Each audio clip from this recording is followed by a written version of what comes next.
Benar nggak? Allah masih sayang sama kita. Nabi SAW 7 hari nggak makan, ibu bapak. Dia harus memberikan makan 80 orang pagi, siang, malam. Ridho, Nabi nggak makan.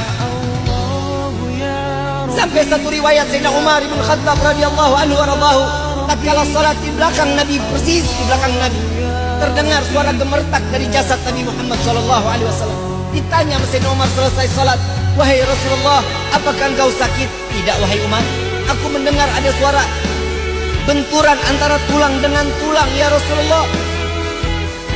"Oh, ini yang kau dengar." Dikeluarin dari pinggangnya satu batu. Ahli Arab zaman dahulu tahu kalau ada batu keluar dari pinggang, itu berarti satu batu satu hari gak makan.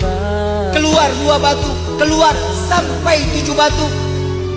Sampai Sayyidina Umar meneteskan air mata. "Ya Rasulullah, kenapa engkau tidak mengatakan kepada kami bahwa engkau belum makan selama ini?" Apa jawaban Nabi? "Wahai Umar, jika aku ingin sesuatu, aku hanya cukup minta kepada Allah.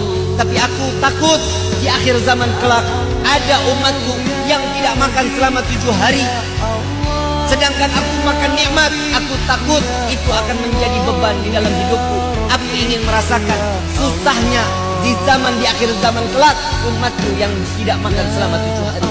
Sampai kini hari kita nggak makan 7 hari. Kenapa? Karena sudah ditalangin oleh Nabi Muhammad SAW. Malu kita, Pak. Malu, Bu. Setiap hari kita cuma ngeluh. Rezeki yang dikasih kita serba kurang. Syukur kita nggak pernah. Hadusan binikmah.